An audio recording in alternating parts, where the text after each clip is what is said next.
இயேசுவின் ஒப்பற்ற அன்பு என்ற தலைப்பிலே கொஞ்ச நேரம் ஆண்டவருடைய சிலுவை அர்ப்பணிப்பை, சிலுவையின் சிந்தனையை நமக்குள்ளே அவருடைய அன்பை ஏற்றுக்கொள்ளும்படியாக, எப்படி மோசையினால் வெண்கல சர்ப்பம் உயர்த்தப்படும் போது மக்கள் நோக்கி பார்த்து ரட்சிக்கப்பட்டார்களோ, அதே போல இன்றைக்கு இந்த புதிய ஏற்பாட்டு காலத்திலே கிபி எண்ணிச்சில் பிரிக்கப்பட்டிருக்கிற காலங்களிலே கிறிஸ்துவுக்கு பின் வாழ்ந்து கொண்டிருக்கிற நாம் இந்த புதிய ஏற்பாட்டு காலத்தில் இயேசு கிறிஸ்து சுவிசேஷமா எல்லா பக்கமும் அறிவிக்கப்பட்டுக் கொண்டிருக்கிறார்.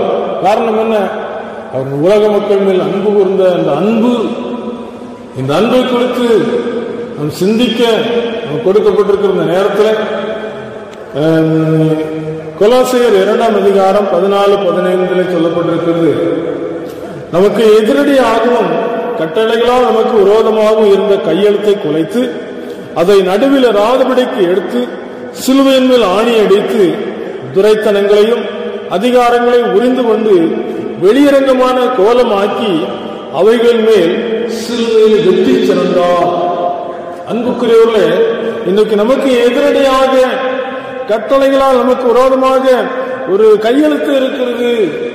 அந்த கையெழுத்தை சிலுவைக்கு சென்ற ஆண்டவர் நமக்கு விரோதமாக இராதபடிக்கு அதை சிலுவையிலே ஆணி அடித்து விட்டார், அதை குலைத்து விட்டார். அது மட்டுமல்ல, துரைத்தனங்களையும் அதிகாரங்களையும் உரிந்து கொண்டு வெளியரங்கமான கோலமாக்கி அவைகளின் மேல் சிலுவையிலே வெற்றி சிறந்தார். ஒரு நாள் ஒரு பெரிய பணக்காரர், அவருக்கு நிறைய வசதிகள் இருந்தது. அவர் என்ன செய்தார் என்று சொன்னால், இப்படி இந்த உலக வாழ்க்கையில நமக்குள்ள விலையேறப்பட்ட ஆத்மா இருக்கிறது, இந்த ஆத்மாவை ஆதாயப்படுத்தி கொள்ளுகிற அந்த சுவிசேஷத்தை கேட்டபோது அவர் யோசித்து பார்த்தார். இந்த உலகத்தில் எனக்கு எவ்வளவோ ஆஸ்திகள் இருக்கிறது, எவ்வளவோ சொத்து சுகம் இருக்கிறது, ஆனால் இவையெல்லாம் நாம் பார்க்கிறது தவிர இது என்னோடு கூட வராது என்பது அவர் திட்டமாக தெரிந்து கொண்டு இந்த சுவிசேஷத்தை கேள்விப்படுகிறார். இயேசு கிறிஸ்து உங்கள் பாவத்திற்காக சிலுவையில மரித்தார் என்று கேள்விப்பட்டு மனதில் ஏற்றுக்கொண்டார். ஏற்றுக்கொண்ட மாத்திரத்தில் இந்த அன்பை அநேகருக்கு சொல்ல வேண்டும் என்று சொல்லி அவர் ஒரு திட்டம் போட்டார். தன்னிடத்தில் ஏராளமான பேர் கடன் வாங்கியிருந்தார். அந்த கடன்களை மன்னித்து இந்த இயேசு கிறிஸ்துவனுடைய ஒப்பற்ற அன்பை வெளிப்படுத்துவதற்கு அவர் முடிவு செய்தார். என்ன செய்தார் என்று சொன்னால், ஒரு நாள் ஒரு இடத்துக்கு நீங்கள் வர வேண்டும். யார் யாரெல்லாம் இடத்துல கடன் வாங்கி இருக்கிறீங்களோ அவங்கெல்லாம் நீங்க வர வேண்டும்.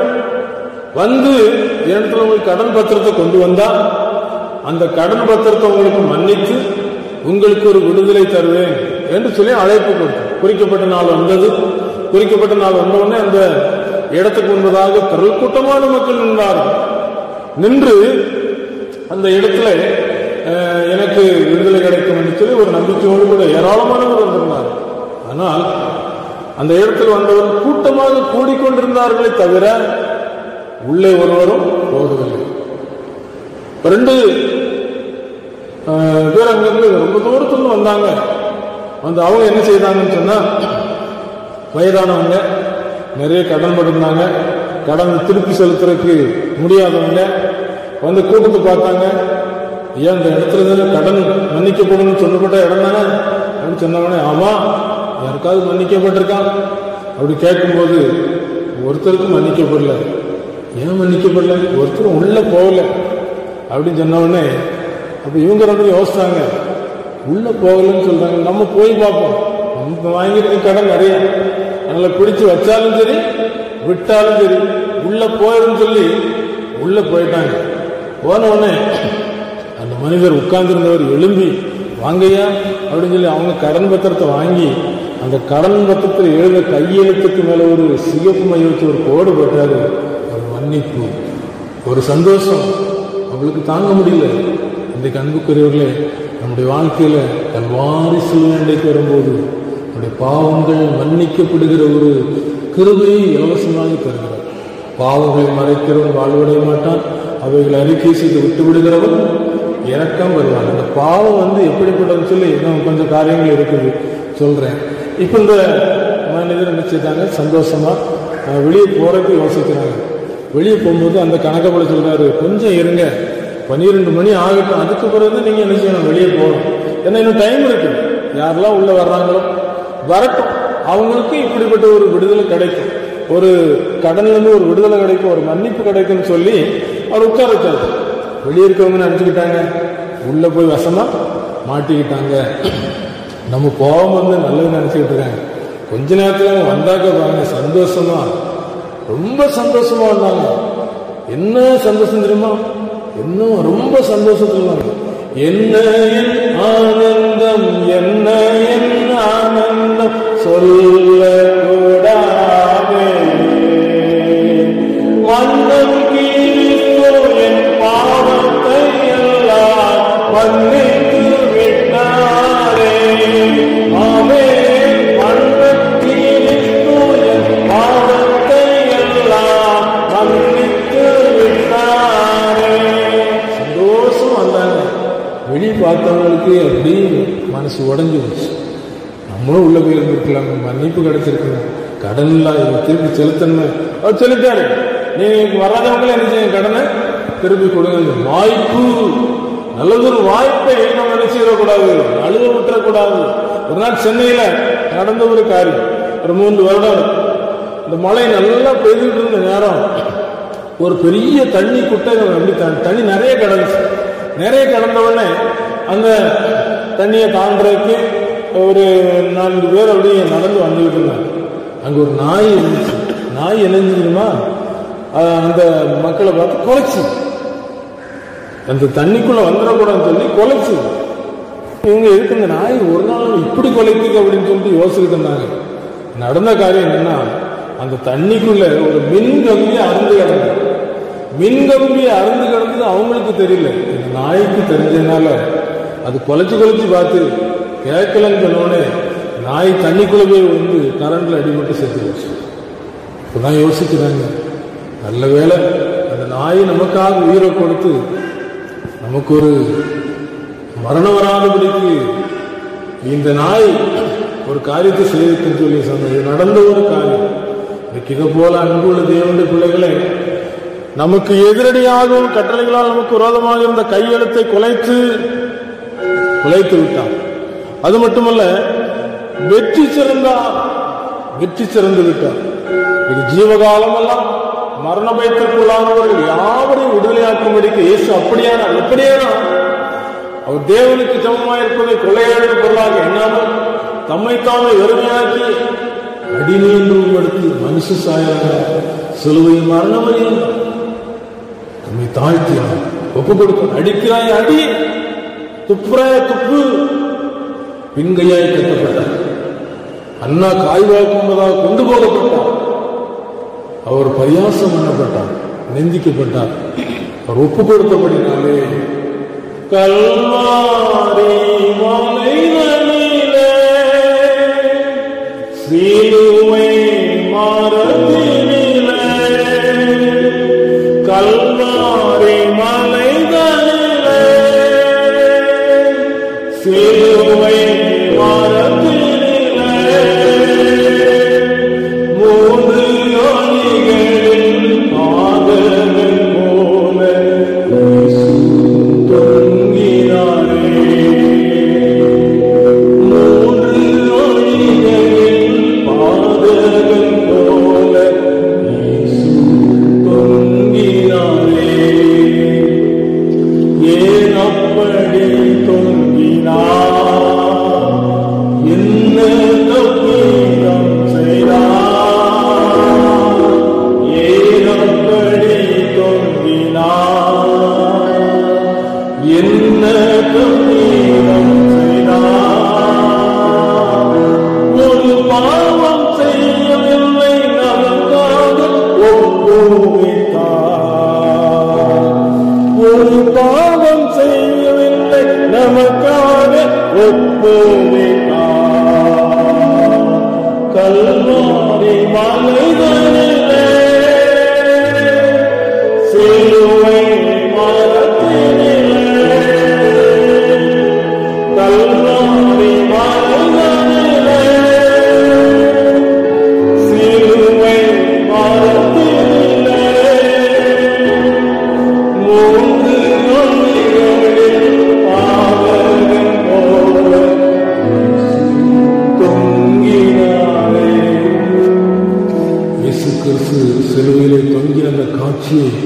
வாலிப நாட்களிலே தனியா உட்கார்ந்து சிந்தித்து பார்த்து அழுதிருக்கிறார், அநேக முறை அழுதிருக்கிறார். இந்த பாடலை ஆண்டனை கொடுத்தார், கல்வாரி மலைகளில் இந்த பாடல்.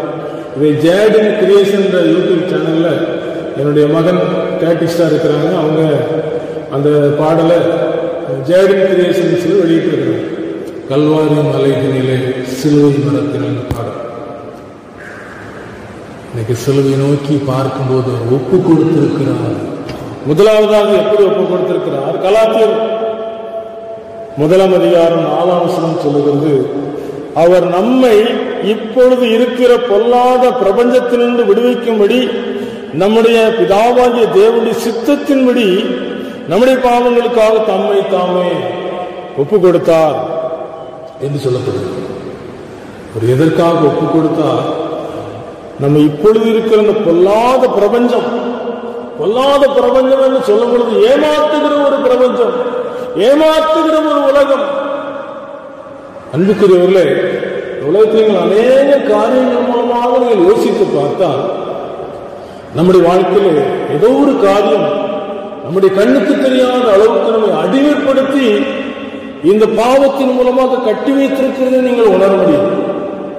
ஒரு நாள் தெருக்கூத்திலே ஒரு மனிதன் என்ன செய்வான் என்று சொன்னால், ஒரு மலைப்பாம்பை கொண்டு வருவான். அந்த மலைப்பாம்பை தன்னை சுற்றும்படியே செய்வான். அதை திறந்து விட்டோன்னு அப்படியே அவன் சுத்தி நெருக்கும். அவன் பயப்படுறது போல நடிப்பான். அவன் மேல பரிதாபப்பட்டு நிறைய பேர் காசுகளை போடுவாங்க. அந்த காசுகளை வச்சு பிழைப்பு நடத்தி கொண்டிருந்தான். இப்படி அநேக நாள் செய்து கொண்டிருந்தான். பிறகு ஒரு தட்டுவான், அந்த பாம்பு தன்னால நினைச்சிருந்துடும், கீழே இறங்கி அந்த பெட்டிகளை போய் இறங்கும். இப்படி செய்து கொண்டிருந்தான். ஒரு நாள் என்ன நடந்தது தெரியுமா? அந்த பாம்பு மற்ற நாட்கள் போல் இல்லாம அவனை அதிகமாக நெருக்கி விட்டது. அந்த பாம்பு நெருக்கும் போது அவன் என்ன செய்வது முடியாமல் உண்மையிலே அலற ஆரம்பிச்சான். அப்படி அலறி கொண்டிருக்கும் போது மற்றவங்களாம் பார்த்தாங்க, மற்ற நாளை விட நீங்க அதிகமா நடிக்கிறான என்று சொல்லி நினைத்தாங்க. உண்மையிலே அந்த பாம்பு அவனை நசுக்கி விட்டது. அன்புக்குரியவர்களே, இன்னைக்கு பார்க்கும்போது பாவம் அப்படிப்பட்ட ஒரு பயங்கரமான விஷயம் உள்ளது. ஒரு நாள் நாங்கள் ஊழியத்துக்கு போய்கிட்டு இருந்தோம். இந்த ஊழியத்துக்கு போய்கிட்டு இருக்கும்போது ஒரு ஓரக்கரையில் ஒரு 2 தம்பிமார் தூண்டில் போட்டு மீன் பிடிச்சுக்கிட்டு இருந்தாங்க. அந்த மீன் பிடிக்கிற தம்பிமார் அந்த தூண்டிலுக்குள்ள ஒரு புழுவை வச்சு அந்த தண்ணிக்குள்ள போட்டாங்க. தண்ணிக்குள்ள போட்டவனே அந்த தண்ணிக்குள்ள நிறைய மீன்கள் கடந்து இந்த தூண்டில அந்த மீன்கள் லேசா கவ ஆரம்பிச்சு. இப்படி கவ ஆரம்பிச்சோன்னு பக்கத்தில் இருக்கிற பையன் சொல்றான், நீ கொஞ்சம் நல்லா விடு, அது நல்லா கவட்டும். கொஞ்ச நேரத்துல துண்டி எடுக்கிறான். அந்த மீன் செவ்வளை பிடிச்சுக்கிட்டு வெளியே வந்து துடிக்குது. பாவம் இன்னைக்கு எத்தனை பேருடைய வாழ்க்கையில விளையாடி கொண்டிருக்கு தெரியுமா? பாவம் லேசு இல்லை, பாவம் பயங்கரமான வேதத்தில் சொல்லப்படும். பாவம் செய்கிற ஆத்மா சாகம் சொல்லப்பட்டது. துன்மார்க்கன் பாவம் செய்யும் போது நீ எச்சரிக்கணும். எச்சரித்து நீ சாகவே சாவாயின்னு சொல்லலன்னா அவருடைய ரத்தப்படி ஓங்கிட்ட கேட்பேன் என்று சொல்லியிருக்கிறார். அன்புக்குரியவர்கள், நம்ம ஏதாவது ஒரு பாவத்துக்குள்ள கட்டப்பட்டிருக்கிறோமோ யோசித்து பார்க்கணும். அதை விடுதலை செய்வதற்காக இயேசு என்ன செய்திருக்கிறாரு? பிதாவாகிய தேவனுடைய சித்தத்தின்படி நம்முடைய பாவங்களுக்காக தம்மை தாமே ஒப்பு கொடுத்திருக்கிறார். ஒப்பு கொடுத்திருக்கோம். இந்த உலகத்தில் திருமண ஆராதனைக்கு வருவாங்க. அந்த நிற்கும்போது மணமகத்தை கேட்பாங்க, சொந்த புருஷனா ஏற்றுக்கொண்டான்னு சொல்லி கேட்பாங்க. ஏற்றுக்கொள்கிறேன்னு சொல்லும் போதுதான் அடுத்த பகுதிக்கு போவாங்க. இன்னைக்கு இந்த உலகத்துல இயேசு கிறிஸ்து சொந்த ரட்சகரை ஏற்றுக்கொண்டிருக்கிறோமா? நன்றாக ஜோமணிக்கு படுத்திருக்கும் போது ஒரு அருமையான ஒரு காட்சி. என்ன காட்சின்னு சொன்னா, வேறு ஒரு இளைப்பாறுகிற ஒரு இடம். அந்த இளைப்பாறுகிற இடத்துல என்ன நடந்ததுன்னா, சுத்தி உட்கார்ந்து பாட்டு பாடிட்டு இருக்கிறாங்க. சந்தோஷமா பாட்டு பாடுறாங்க. இப்படி பாட்டு பாடுறதா கவனிக்கும் போது உள்ளது ஒரு வார்த்தை வரும், இயேசுவை ஏற்றுக்கொண்டவர்களுக்கு மாத்திரம்தான் நீங்க இடம் உண்டு. நான் இயேசுவை ஏற்றுக்கொண்டிருக்கிறேன்னு சொல்றேன். பக்கத்துல ஒருவர் இருக்கிறேன், அவரை பார்த்து சொல்றேன், கேட்கிறேன், நீங்க இயேசுவை ஏற்றுக்கொண்டிருக்கீங்களா? அவன் ஏற்றுக்கொண்டிருக்க. இயேசுவை ஏற்றுக்கொண்டவர்களுக்கு ஒரு இடம் இருக்குது. அப்ப இயேசுவை ஏற்றுக்கொண்ட அந்த ஒரு சந்தோஷம் அந்த இடத்துல கிடைக்குது. அப்படி கிடைத்த உடனே, அப்ப நான் பூமியிலலாம் இருந்தேன், எப்படி இங்க வந்தேன் அப்படின்னு சொல்லி கேட்கும்போது, இங்க வந்த பிறகு பூமிக்கு போக முடியாது அப்படின்னா பூமியை பார்க்கவா முடியுமான்னு சொல்லிப்பாங்க. சின்ன உருண்டையா ஆவியானவர் காமிச்சு. இன்னைக்கு இந்த ஆவியானவர் நமக்கு கொடுக்கப்பட்டிருக்கு. அவர் என்ன செய்கிறாரு? பாவம் கொள்ளாதது, பாவத்தை குறித்து, நீதியை குறித்தும் ஒரு நியாய தீர்ப்பை குறித்து அவர் நமக்கு கண்டித்து உணர்த்தி கொண்டே இருக்கிறார்.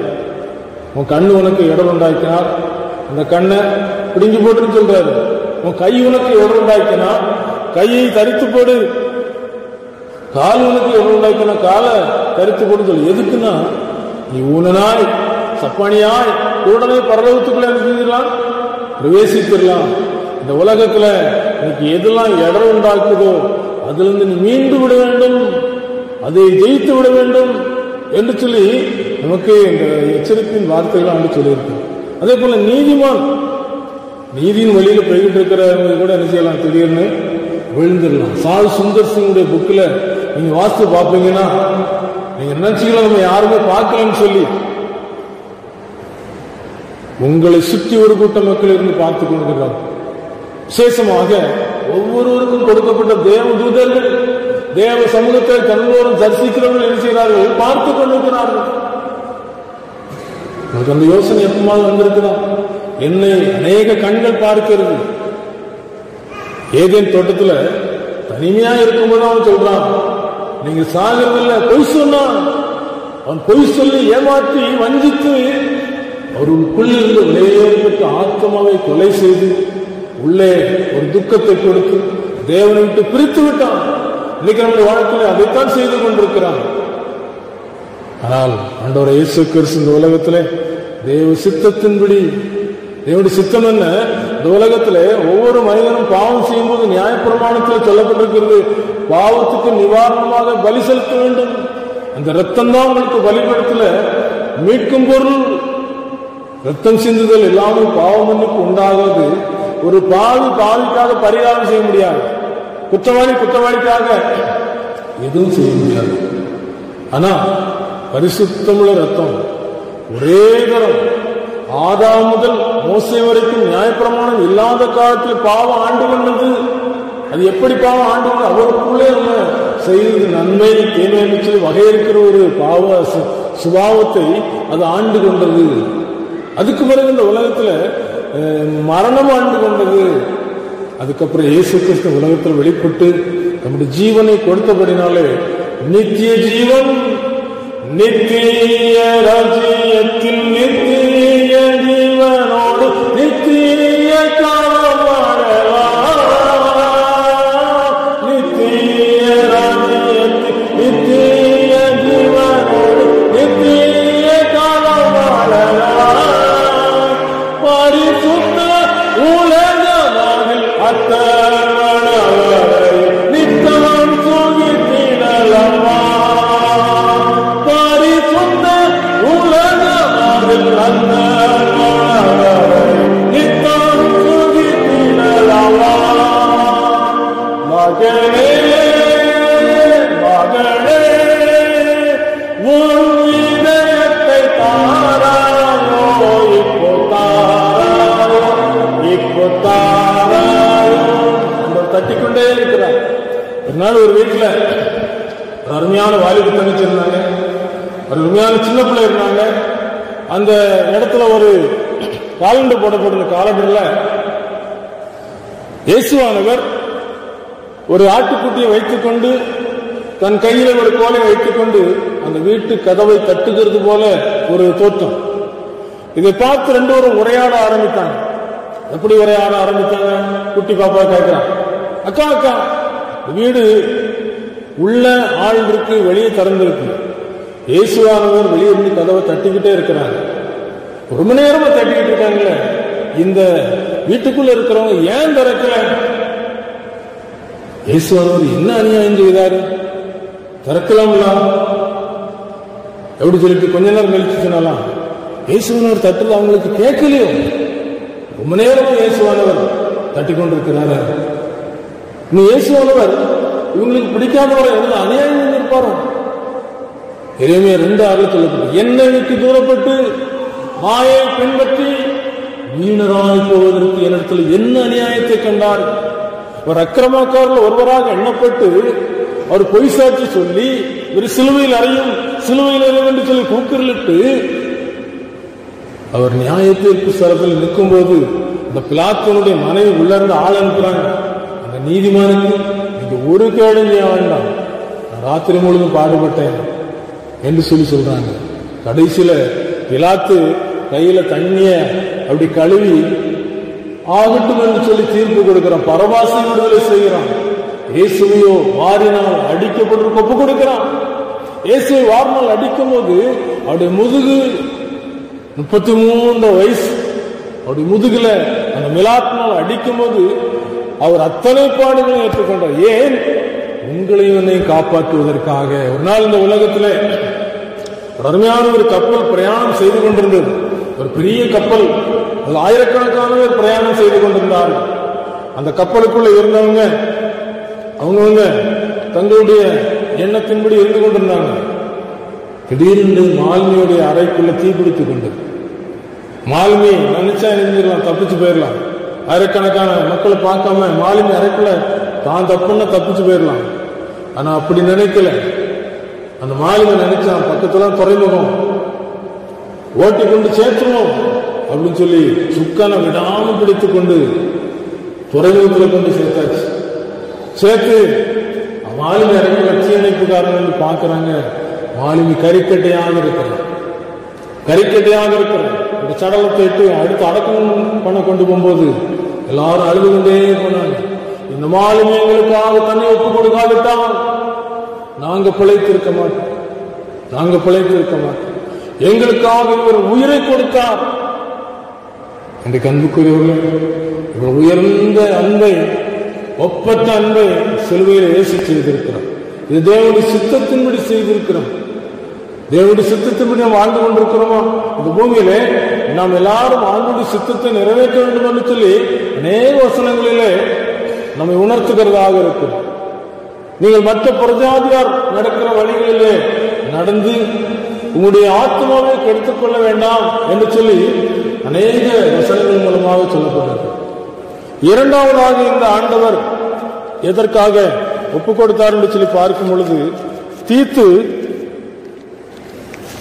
2ஆம் அதிகாரம் 14ஆம் வசனம் சொல்லுகிறது, அவர் நம்மை சகல அக்கிரமங்களை மீட்டுக்கொண்டு தமக்குரிய சொந்த ஜனங்களாகவும் நற்கிரைகளை செய்ய பக்தி வைராக்கியம் உள்ளவர்களாகவும் நம்மை சுத்திகரிக்கும்படி நமக்காக தம்மை தாமே ஒப்பு கொடுத்தார்.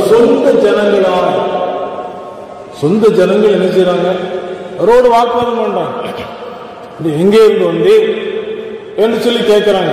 இப்படி கேட்கும்போது நான் பிதாவினால் அனுப்பப்பட்டேன்னு சொன்னவங்க நம்ப மாட்டேங்கிறாங்க. அவங்க நம்பாம அநேக காரியங்கள் சொல்றாங்க. ஆபிரகாம் எங்களுக்கு தகப்பன்னு சொல்றாங்க. ஆபிரகாம் என்னுடைய நாளை காண ஆசையா இருந்தான், கண்டு கழிக்கிறான்னு சொல்லி இயேசுவானவர் சொல்றாரு. நீங்கள் உங்கள் பிதாவினால் உண்டானவன்னு சொல்றாரு. நாங்கள் ஒரே பிதா தான் எங்களுக்கு, ஆபிரகாம் தான் எங்களுக்கு பிதா என்று சொல்றாங்க. அப்படி சொல்றாரு, நீங்கள் பொய்யான அந்த காரியத்தை செய்கிற பொய்யனும் பொய்க்கு பிதாவும் பிசாசனால் உண்டாகும் சொல்ல. ஏன் சொல்ல? ஏற்றுக்கொள்ளவில்லை. அவர் தமக்கு சொந்தமானவர்கள் வந்தால் சொந்தமானவர்கள் அவரை ஏற்றுக்கொள்ளவில்லை. எத்தனை பேர் இயேசுவை ஏற்றுக்கொள்ளாமல் இந்த உலகத்தில் வாழ்ந்து கொண்டிருக்கிறாங்க. இன்னைக்கு நடுக்கடலுக்குள்ள கப்பல் போய் கொண்டிருக்கு. கப்பலை சுத்தி தண்ணி இருக்குது. ஆனா அந்த கப்பலுக்குள்ள தண்ணி வீட்டினா கப்பல் நினைஞ்சிரும், முங்கிரும். இதே போல உலகத்தில் வாழ்ந்து கொண்டிருக்கிற நமக்கு இந்த உலகத்துல பாவம் நிறைய இருக்குது. அந்த பாவம் உள்ள வந்துட்டுன்னா மனுஷனுடைய வாழ்க்கையை அமிழ்த்து விடும். இன்னைக்கு கடல்ல மீன் பிடிக்கிறாங்க. மீனை பிடிச்சு குழம்பு வைக்கும் போது மீனுக்கு உப்பு போட்டாதான் அது அந்த ருசியை கொடுக்கும். ஆனால் அந்த கடலுக்குள்ள இருக்கிற அந்த மீன் உப்பாக இருக்கிறதில்லை. அது உப்பினுடைய தன்மையை தன்னுடைய சரீரத்துக்குள்ள எடுத்துக்கொள்வதில்லை. இந்த உலகத்தில் அது வந்த உடனே அதை நம்ம உப்பு போட்டு சமைச்சாதான் அது ருசியாக இருக்கிறது. எனக்கு சொந்த ஜனங்களாக, அவருக்கு சொந்த ஜனங்களாக இருக்கிறோம். அவருடைய வார்த்தை என்னன்னு சொன்னா, நம்முடைய வாழ்க்கையில அவரை வருத்தப்படுத்தி சங்கடப்படுத்தின்னு சொல்லப்பட்டிருக்கு. ஏன்னு சொன்ன எதனாலும் சொன்னா பாவத்தினால். ஒரு சின்ன பிள்ளை வளரும் போது அது தகப்பனுக்கும் தாய்க்கும் சந்தோஷத்தை கொடுக்கக்கூடியதா இருக்கும், கொடுக்கக்கூடியதா இருக்கணும். அப்படி இல்லாம மனம் போல போனாச்சுன்னா அந்த பெற்றோர் என்ன நினைப்பாங்க, கஷ்டப்படுவாங்க இல்லையா? இதே போல ஒரு அருமையான தாய் தகப்பனுக்கு ஒரு மகன் இருந்தான். அவனுடைய வாழ்க்கையில ஆலயத்துக்கு வந்து கதை பேசிக்கிட்டு இருப்பான். அவன் கொஞ்சம் அப்படி ஒழுங்கினமா இருந்துகிட்டு இருந்தான். உடனே இப்படி தேவ வார்த்தை கொடுத்து கொண்டிருந்த தேவ மனிதர் சொன்னார், தம்பி கொஞ்ச நேரம் அமைதியா இருங்கன்னு சொன்னான். கொஞ்ச நேரம் அமைதியா இருங்கன்னு சொன்னார். சொன்ன உடனே அவனுக்கு கோபம் வச்சு நேர எழுப்பி போயிட்டான். போய் இந்த ஊழியக்காரர் வர்ற இடத்துல நின்று, எங்க ஊரு, எங்க சபை, நான் பேசுறது நீ எப்படி சொல்லலாம்னு சொல்லி தர்க்கம் பண்ணிட்டு போயிட்டான். கொஞ்ச காலம் ஓடினது, கொஞ்ச காலம் ஓடின பிறகு அவனுடைய வாழ்க்கையில நித்தியத்துக்குரிய வழியை விட்டு விட்டு உலக வழியில போக ஆரம்பிச்சுட்டான். அப்படி போகும்போது அவனுடைய மனதுல அநேக பாவங்கள் ஒட்டி கொண்டது. அந்த பாவங்களை அவன் செய்ய ஆரம்பித்தான். கடைசியில மனசுல நிம்மதி இல்லை. தாய் தப்பு கூட சண்டை போட்டான். சண்டை போட்டுட்டு ஒரு நாள் என்ன செஞ்சா, ரொம்ப அதிகமா சண்டை போட்டவனே நிம்மதி இல்லாம ஒரு காரியத்தை செய்தான். நல்லா குடிக்க பழகினான். அது குடிக்கிறதுக்கு மேல வேற காரியத்தையும் உட்கொண்டுட்டு வீட்டுல படுத்துக்கிட்டான். ராத்திரி திடீர்னு ஒரு சத்தம் வருது, வாந்தி பண்றான். வாந்தி பண்ணி அந்த வாந்தியினுடைய வாடை ஒரு மாதிரி இருந்தவொடனே அவன் என்ன செய்யறான்னு சொன்னா, அவன் பெற்றோர் என்ன செய்யறாங்கன்னு சொன்னா, சீக்கிரம் ஆஸ்பத்திரிக்கு கூப்பிடுவாங்க அப்படின்னு சொல்லி ஆஸ்பத்திரிக்கு கூட்டு போக சொல்றாங்க. கூட்டு போகும்போது முன்ன வேகத்துல அந்த மருத்துவமனை நோக்கி அந்த வண்டி போகுது. போகும்போது அந்த ஆஸ்பத்திரியில் சேர்க்கப்பட்டாச்சு. அவனுக்கு அந்த உட்கொண்ட அந்த காரியங்களை வெளியே எடுக்கிறாங்க. அவனுக்கு இருள் போல தெரிஞ்சிருக்கு. இருள் போல தெரியுதுன்னு சொல்லி அவன் சொல்லிக்கிட்டே இருந்திருக்கிறான். ஊழியக்காரங்களாம் ஜோம் பண்ணும் போது, எனக்காக நல்லா ஜோம் பண்ணுங்க, இருள் போல இருக்குது, ஏன் தம்பி இப்படி செய்தான்? நித்தியம் என்பது நம்முடைய வாழ்க்கையில அப்படிப்பட்ட ஒரு சூழ்நிலைக்கு கொண்டு போவதற்கு காரணம் என்ன? துன்மார்க்கமான வழி. துன்மார்க்கனுக்கு நல்முடிவு இல்லைன்னு சொல்லப்பட்டது, துன்மார்க்கனுக்கு சமாதானம் இல்லைன்னு சொல்லப்பட்டது. அந்த உலகத்துல இயேசு கிறிஸ்து வந்து, சொந்த ஜனம், உங்களை என் சொந்த ஜனமாக தெரிந்து கொண்டேன், நீங்கள் என்னை தெரிந்து கொள்ள நான் உங்களை தெரிந்து கொண்டேன்னு சொன்னபடி அவர் நமக்காக இந்த உலகத்தில் பாடுபடுவதற்கு ஒப்பு கொடுத்திருக்கிறார். மூன்றாவதாக எதற்காக ஒப்பு கொடுத்திருக்கன்னு சொன்னால், எபேசியர் 5ஆம் அதிகாரம் 27ஆம் வசனம் சொல்லப்பட்டிருக்கிறது, கரைதிரை ஒன்றுமில்லாமல் மாசற்றதும் பிழையற்றதுமான சபையாக தமக்கும் நிறுத்திக் கொள்வதற்காக அதற்காக தம்மை தாமே நமக்காக ஒப்பு கொடுத்தார்னு சொல்லப்பட்டிருக்கிறது. ஏன்னு சொன்னா, நாம் ஆராதிக்கிற ஆண்டவர், நம்மை சொந்த ஜனங்களாக ஏற்றுக்கொண்ட ஆண்டவர், இந்த உலகத்தினுடைய பிரபஞ்சத்தில் நம்மை சுத்திகரிக்க ஒப்புக்கொண்ட ஆண்டவர், கரைதிரை ஒன்றுமில்லாமல் மாசற்றதும் பிழையற்றதுமான சபை என்று சொல்லப்பட்டிருக்கிற பொதுவாக இருக்கிற சபைக்கு சேர்த்துக் கொள்வதற்காக, சுத்தம் செய்வதற்காக இந்த உலகத்தில் இயேசு கிறிஸ்து தம்மை தாமே ஒப்பு கொடுத்திருக்கிறார். அன்புக்குரியவர்களே, கச்சாப்பு கடையில் ஆட்டை கட்டி இருக்கும் போது அதுக்கு அப்பதான் தெரியும், அது வரைக்கும் கொலையை பார்த்து போயிட்டே இருக்கும். ஆட்டுக்கிட்ட ஆட்டு கடையில கொண்டு விட்டவர் தான் உள்ள ஒரு ஆடு அறுக்கிற சத்தம் கேட்டவனே, இந்த வெளியே இருக்கிற ஆடு ஐயோ தவறான இடத்துக்கு வந்துட்டோம்னு சொல்லி தெரியும். இந்த உலகத்துல நம்முடைய வாழ்க்கையில ஆண்டவரோடு கூட ஐக்கியம் வைத்துக் கொண்டால் அந்த ஐக்கியம் மேலானதாக இருக்கும். ஒரு நாள் ஒரு அருமையான ஊழியம் செய்து கொண்டிருந்த ஒரு ஆண்டவருக்கு சாட்சியாக இருக்கிறதுக்கு ஊழியம் செய்து கொண்டிருந்த அந்த ஊழியர் என்ன செய்தார் என்று சொன்னால், சற்று பலவீனப்பட்டு அவர் எங்க வீட்டில் இருக்கும்போது சக ஊழியர் போய் என்ன செய்யறாரு, பார்க்க போயிருக்கிறார்.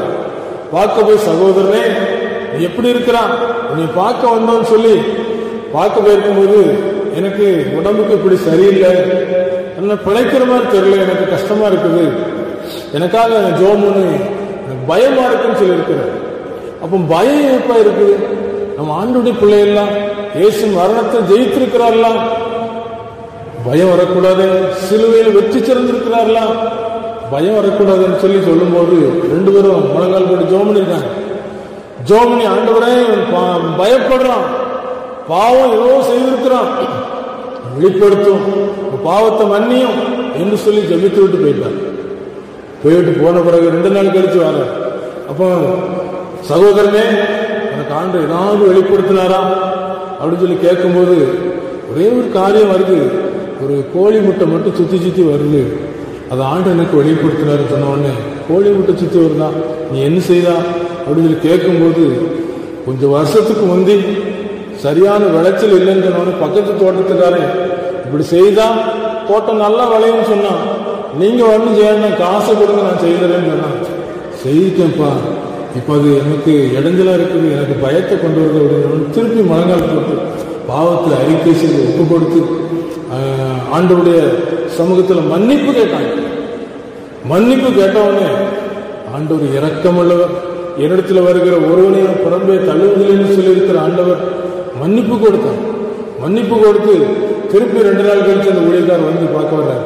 எப்படி இருக்காப்பா, இப்ப எப்படி இருக்கிறான், எனக்கு பட்டணம் தருதுப்பா, பரலோகத்தினுடைய காட்சிகள் தருது, மாட்சிமையும் மோட்ச நகர் மகிமையும் சொல்வேன், மாட்சிமையும் மோட்ச நகர் மகிமையும் சொல்வேன், அந்த மங்களம் சேர் மாளிகைக்குள் எப்போ சேருவேன், அந்த மங்களம் சேர் மாளிகைக்குள் எப்போ சேருவேன், பட்டணத்து நீதியெல்லாம் சுத்த கொண்டாமே, பட்டணத்து நீதியெல்லாம் சுத்த கொண்டாமே, அங்கே பாடுவோரும் பாடுவோரும் கொடாதோடி, அங்கே பாடுவோரும் பாடுவோரும் கொடாதோடி.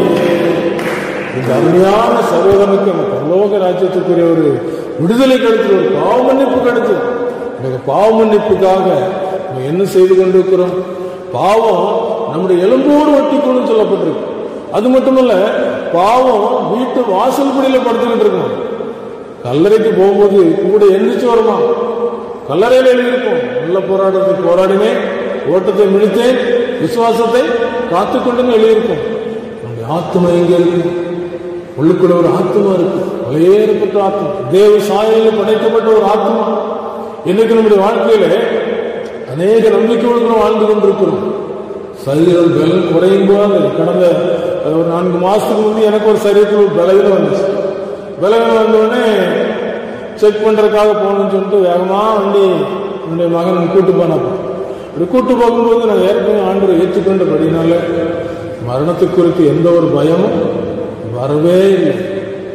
இங்க இருந்தா ஆண்டவருக்கு ஊழியம் செய்ய போறோம், இந்த தேசத்தில் குடியிருக்கும் வரைக்கும் ஆண்டவரை மகிமைப்படுத்த போறோம், அவருக்கு குறித்து பாட போறோம், அவருக்கு குறித்து சொல்ல போறோம், இயேசுதான் ரட்சகர்னு சொல்ல போறோம்.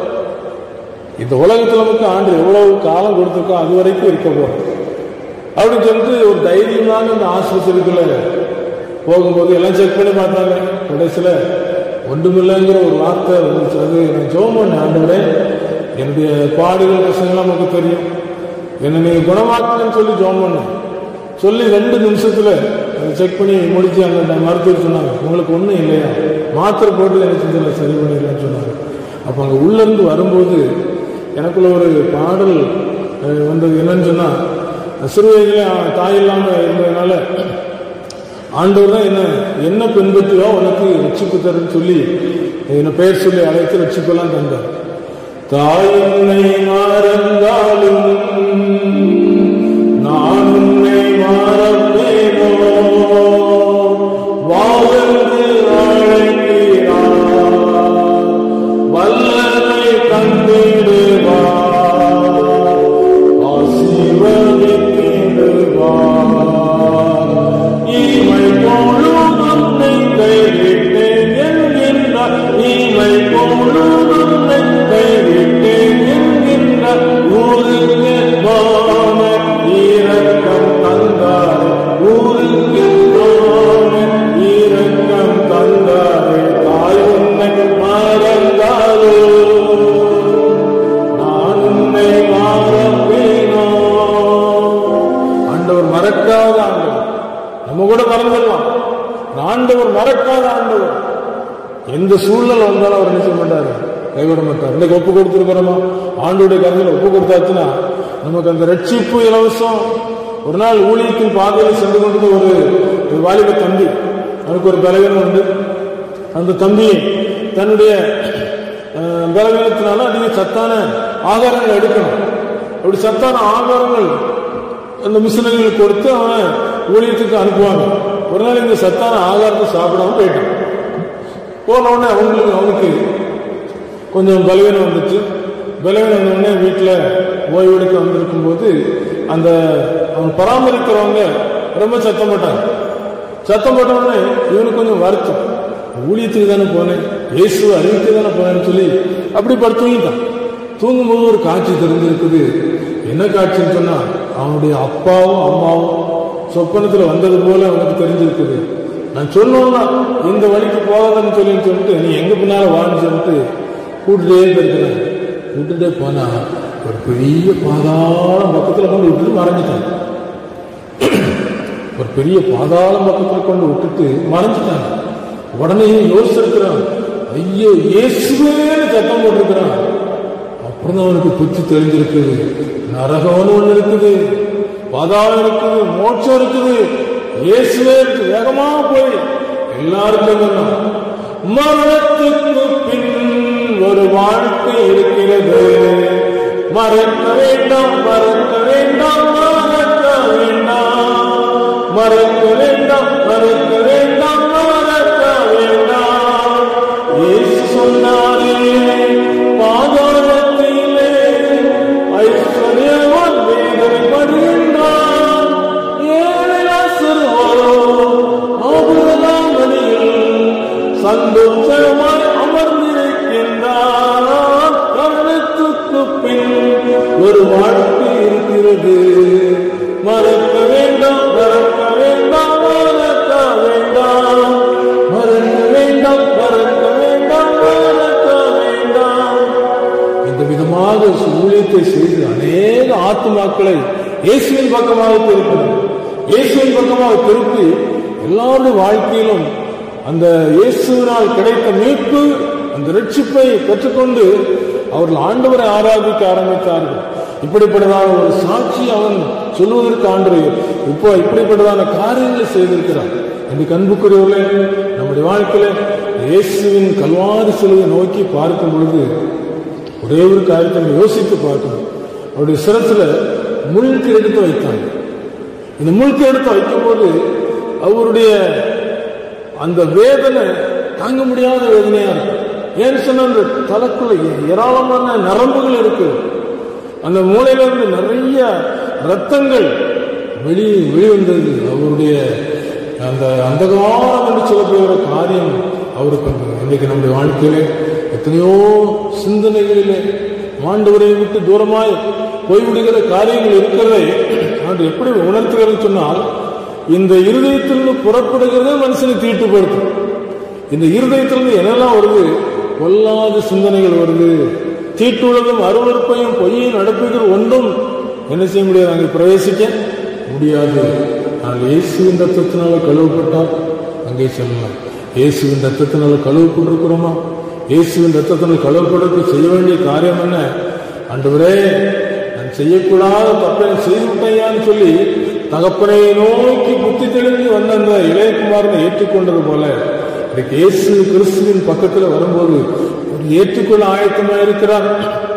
அவருடைய கருத்துல ஒப்பு கொடுக்கும் போது உள்ளத்திற்குள்ளே ஒரு பெரிய ஒரு சந்தோஷம், ஒரு பெரிய ஒரு விடுதலை, பாவத்தில் ஒரு விடுதலை. நம்முடைய பாவத்தில் விடுதலை பெற்ற பிறகு நம்முடைய உள்ளத்திற்குள்ளே அவர் வந்து விடுவார். வந்து சிலுவையின் ரத்தத்தினால மீட்கப்பட்ட ஒரு ஆசீர்வாதத்தை என்றைக்கு நம்முடைய வாழ்க்கையில் எப்படி ஒரு மனமாற்றம் வருகிறதோ அன்றைக்கு நம்முடைய பெயர்கள் ஜீவ புஸ்தகத்தில் எழுதப்படுகிறது.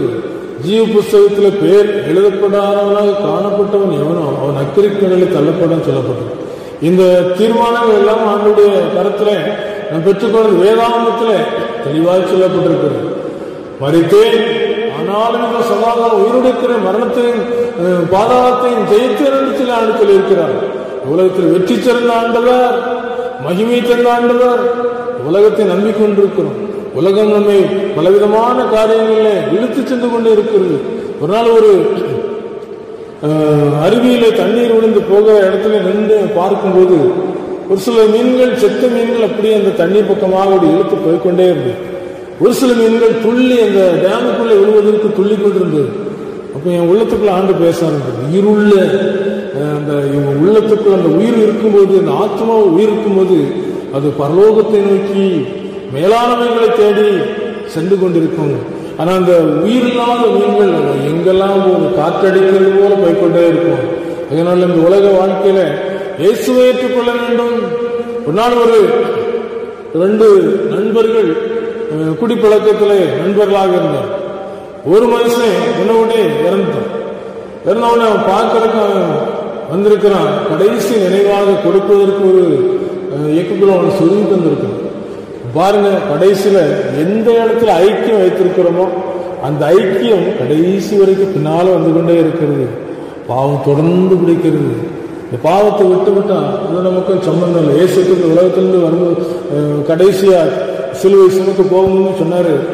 இந்த உலகத்தின் அதிபதி வருகிறான், அவனுக்கு இடத்துல ஒன்றும் இல்லை என்று சொன்னார். அப்ப இந்த உலகத்துல இயேசுவின் ரத்தத்தினால் மீட்கப்பட்டவங்க என்ன சொல்லுவாங்க?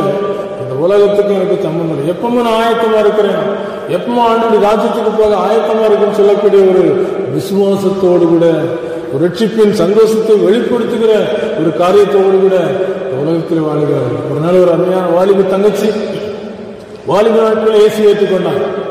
வாலிப நாட்கள் இயேசுவை ஏற்றுக்கொண்டு சரீரத்தில் ஒரு பலவீனம், இந்த பலவீன நிமித்தமாக அநேக ஆஸ்பத்திரிக்கு போனாங்க. சுகம் கிடைக்கல. கடைசியில் என்ன செய்வது? வேலூர் ஆஸ்பத்திரிக்கு போனாங்க. வேலூர் ஆஸ்பத்திரிக்கு போய் அங்க ட்ரீட்மெண்ட் எடுக்கிறதுக்காக போயிருக்கும் போது அவங்க சொன்னாங்க, இது ஆபரேஷன் பண்ண வேண்டிய ஒரு காரியம், ஆபரேஷன் பண்ணா உயிருக்கு நாங்க உத்தரவாதம் சொல்ல முடியாது என்று சொல்லிட்டாங்க. சரி ஆபரேஷன் பண்ணுங்க, ஏன்னா என் பிள்ளை படுற கஷ்டத்தை எங்களால் பார்க்க முடியல அப்படின்னு சொல்லி ஆபரேஷன் பண்ணா உயிருக்கு கேரண்டி இல்லாம அவங்க ஆபரேஷன் முடிஞ்சுட்டு உங்க ஊர் இது வரைக்கும் சொல்றீங்க, அது வரைக்கும் தான் அந்த உடம்புல உயிர் இருக்கு, கொண்டு போங்க அப்படின்ட்டாங்க. கொண்டு போக வர்ற வழியில ஆசிரியர் லூக்கா ஆஸ்பத்திரியில வைத்து 2 நாள் இருக்கட்டும்னு சொல்லி பார்த்துக்கிட்டு இருந்தாங்க.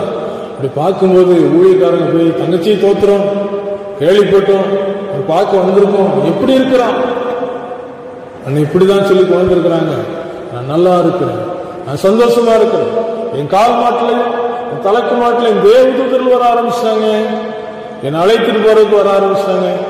அப்படி சொன்ன உடனே பக்கத்துல அக்கா ஏங்கி அழ ஆரம்பிச்சு, தங்கச்சி இப்படி சொல்றாள் அப்படின்னு உடனே அக்காவை பார்த்து திரும்பி சொல்றான், அக்கா அக்கா நான் சாக போகிறேன்னு நினைச்சா நீ அழுகிறான், வாழ போறேன்க்கா. தங்க பெருமாமே மங்களம் பாடலா, தங்க பெருமாம் இங்கிரவேட்டில் மங்களம் பாடலா, சொந்தம்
புஸ்தகத்தை வாசிக்கும் போது மோட்ச பிரயாணி மோட்சத்துக்கு போக வேண்டும் என்று சொல்லி பிரயாணம் செய்து கொண்டிருக்கிற வேளையிலே சிலுவை நோக்கி போக வேண்டும் என்று சொல்லி அவனுக்கு ஆலோசனை சொல்லப்படுது. சிலுவை நோக்கி போய்கொண்டிருந்த அந்த சகோதரன் எதிரே வந்த சத்துருடைய வழிகாட்டல் பண்ணி தவறான வழிக்கு போவதற்கு வழிகாட்டப்படும். அவன் மனசுக்குள்ள ஒரு உணர்வு கிடைக்கும், இது பரலோகத்துக்கு ஒரு வழி மாதிரி தெரியலையே அப்படின்னு சொல்லி. அப்படி தெரிஞ்ச உடனே யோசிக்கிறோம், திரும்ப ஜெபம் பண்றோம். ஜெபத்தின் மூலமாக ஆண்டவரோடு ஐக்கியப்படும் பொழுது இந்த ஜெபத்தின் மூலமாக நமக்கு வழிகாட்டுகிற ஆவியானவர் நித்திய ஜீவகருக்கு சேர்க்கும் வரைக்கும் நம்மை கரம் பிடித்து நடத்தி கைவிடாமல் காத்துக் கொள்கிறவராக இருக்கிறார். அன்புக்குரியவர்களை இன்றைக்கின்ற சிலுவை நோக்கி பார்க்கும்போது தான் நமக்கு அந்த நம்பிக்கைகள் சிலுவை கிட்ட வந்த உடனே அவன் பாவம் சும்மாலாம் நீங்கி போச்சு. அவனுக்கு லகுவாயிட்டான், ஒரு சந்தோஷம் கிடைச்சிட்டு. உலகம் கொடுக்கக்கூடாத சந்தோஷம். பாவத்தை அறிக்கை செய்தால் பாவத்தை மன்னிக்கும். பாவம் அறிக்கை செய்ய எத்தனையோ முறை நம்ம ஆண்டோடி பக்கமாக இருந்திருக்கும். இன்னைக்கு ஆண்டோடி சமூகத்தில் வரும்போது கரை திரை ஒன்றுமில்லாமல் மாசத்துக்கும் பிழையத்துக்குமான சபையாக ஒரு கரையும் பார்க்க முடியாது, ஒரு பிழையும் பார்க்க முடியாது. ஒரே ஒரு சம்பவத்தை சொல்லி முடிக்க விரும்புகிறேன். இந்த திருச்சபையிலே தேவனுடைய ஆலயத்தில் வந்து தொழுது கொண்டு ஆண்டவரை ஆராதித்துக் கொண்டிருந்த ஒரு மனிதன், இப்படி பாரம்பரியமாக பின்பற்றி ஆண்டோட வழியில வந்து ஆலயத்துக்கு போய்கொண்ட ஒரு மனிதன் உலகத்தை விட்டு கடந்து போன பிறகு அவன் நரகத்தில் வேதனைப்படுகிறான். ஏதோ ஒரு பாவத்தில் அவன் விடுதலை பெறாமல் இருக்கிறான். விடுதலை பெறாமல் இருந்த உடனே அவனுடைய அந்த பாவம் அவனை நரகத்துக்குள்ளே கொண்டு போய் அவன் சத்தம் போடுகிறான், இயேசுவே எனக்கு இறங்கும், பரலோகத்துக்கு வர வேண்டும் என்று சொல்லி சத்தம் போடுகிறான். சத்தம் போடும்போது ஆண்டவர் இந்த குரலை கேட்டு தேவதூதர் அனுப்பி கூட்டுவாங்க அப்படின்னு சொல்லி கூட்டு வர சொல்லிட்டாரு. ரொம்ப சந்தோஷம், நரகத்திலிருந்து தப்பிச்சேன்னு சொல்லி ரொம்ப சந்தோஷமா பரலோக ராஜ்யத்துக்கு போய் நிற்கிறேன். பார்க்கிறேன், ரொம்ப வெளிச்சமா இருக்குது. எல்லாரும் வெண்ணுடைகளை தரித்து கொண்டு சந்தோஷமா இருக்கிறாங்க, மகிழ்ச்சியா இருக்கிறாங்க. அங்கிருந்து பயம் இங்கே இல்லை, அங்கிருந்து துக்கம் இங்கே இல்லை, ஒரு வெளிச்சம். பார்த்த உடனே ரொம்ப சந்தோஷப்படுறான்.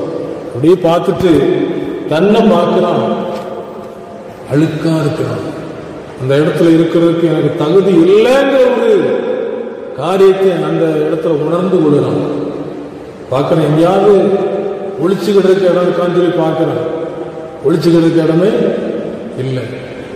நமக்கு கொடுக்கப்பட்ட காலத்தில், கொடுக்கப்பட்ட நேரத்தில், இந்த உலகத்தில் இயேசு கிறிஸ்துவை சொந்த இரட்சகராக ஏற்றுக்கொண்டு அவரிடத்திலே பாவ மன்னிப்பு பெற்று பரிசுத்தமாக்கப்பட்டு அவருடைய ராஜ்யத்துக்குரிய நம்பிக்கையோடு கொண்டு உலகத்தில் வாழும்போதுதான் நமக்கு உண்மையான ரட்சிப்பு, உண்மையான பரிசுத்தம், உண்மையான பொருளை கரைகிற ஒன்றுமில்லாமல் மாசத்தோடு அனுபவம்.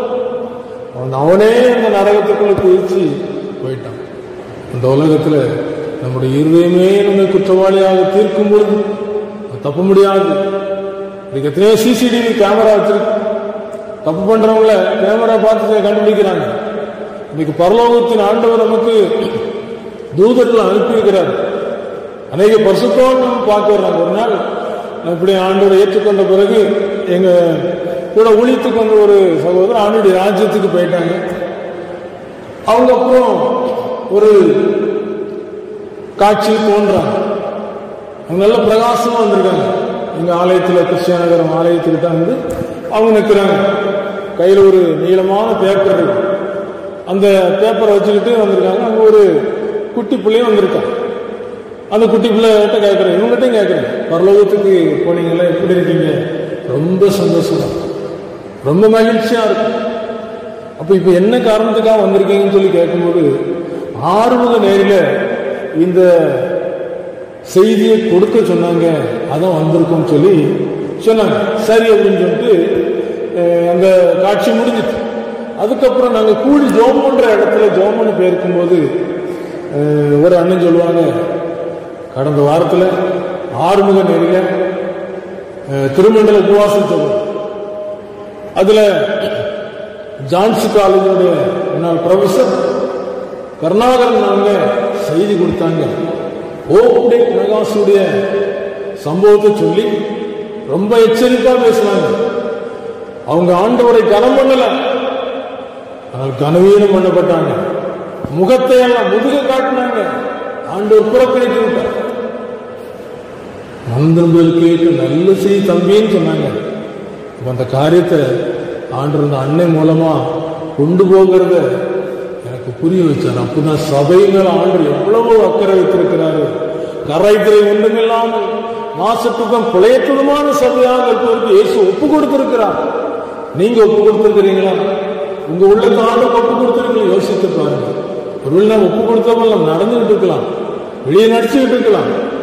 நான் உள்ளத்தை பார்க்கிற ஆண்டவர், உள்ளத்தின் ஆழத்திலே பரிசுத்தம், நீதி, அன்பு, தாழ்மை இதெல்லாம் இருக்குதான்னு சொல்லி இங்க இருக்கும்போதே செக் பண்ணி பார்த்துக்கணும். செக் பண்ணி பார்த்துட்டோம்னு சொன்னா நம்முடைய வாழ்க்கையில கலங்க வேண்டிய அவசியமே இல்லை. இயேசு கிறிஸ்து இந்த உலகத்திலே பாடுபடும் போது முள் கிரீடத்தை சுமந்தார். முள் கிரீடம் தாங்கி எனக்காக உடம்பெல்லாம் அடிபட்டு எனக்காக முள் கிரீடம் தாங்கி எனக்காக உடம்பெல்லாம் அடிபட்டு எனக்காக சிலுவையும் சுமந்தீர் எனக்காக ஜீவனையும் கொடுத்தீர் எனக்காக. இயேசு நேசிக்கின்றார். அல்லேலூயா. இயேசு நேசிக்கின்றார். இயேசு நேசிக்கின்றார். ஆண்டவர் உங்களை நேசிக்கிறாருமா?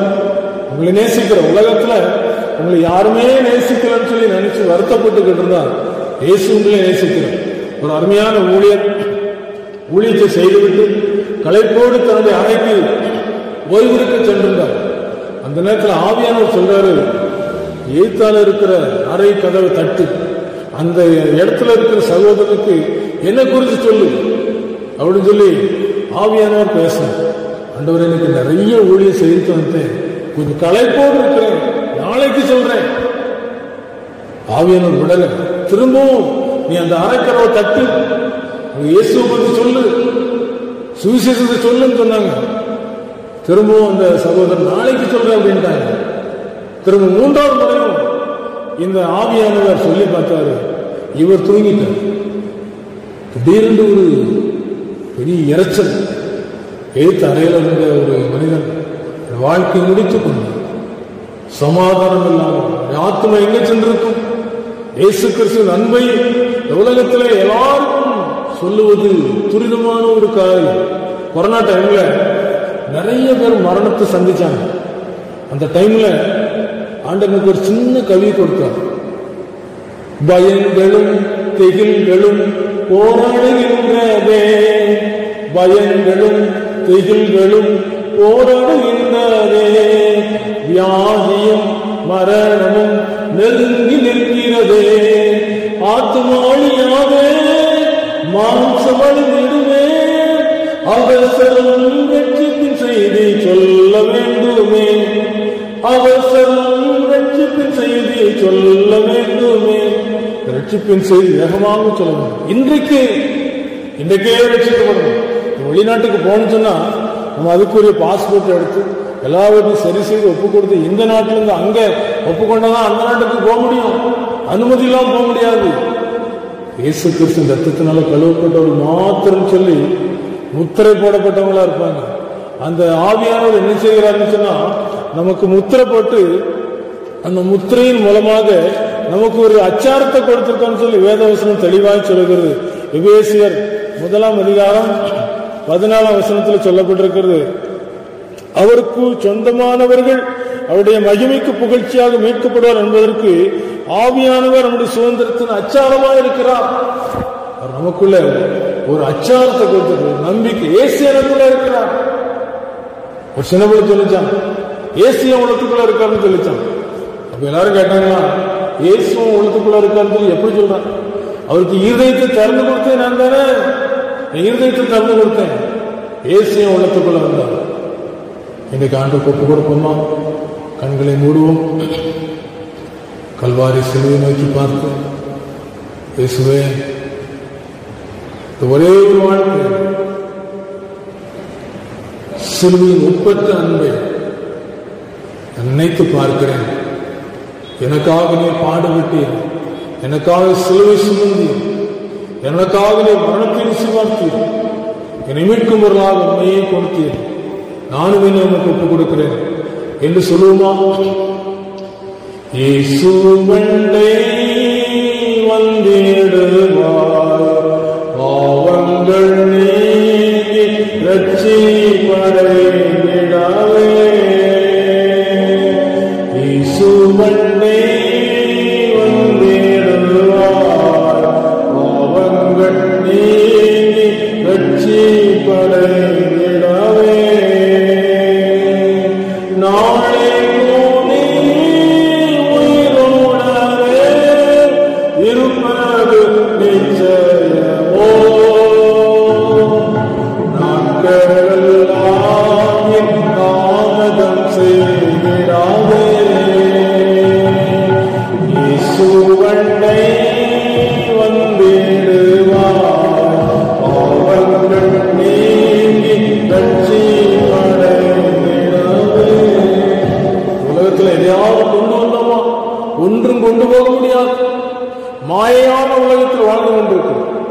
புல்லை போல புகை போல என்று சொல்லப்பட்டிருக்கிறது. மனுஷன் வேஷமாகவே திரிகிறான், விருதமாக ஆசி சேர்க்கிறான், யார் அதை வாரிக்கொள்வான் என்று சொல்லி அறியா சிலுவையிலே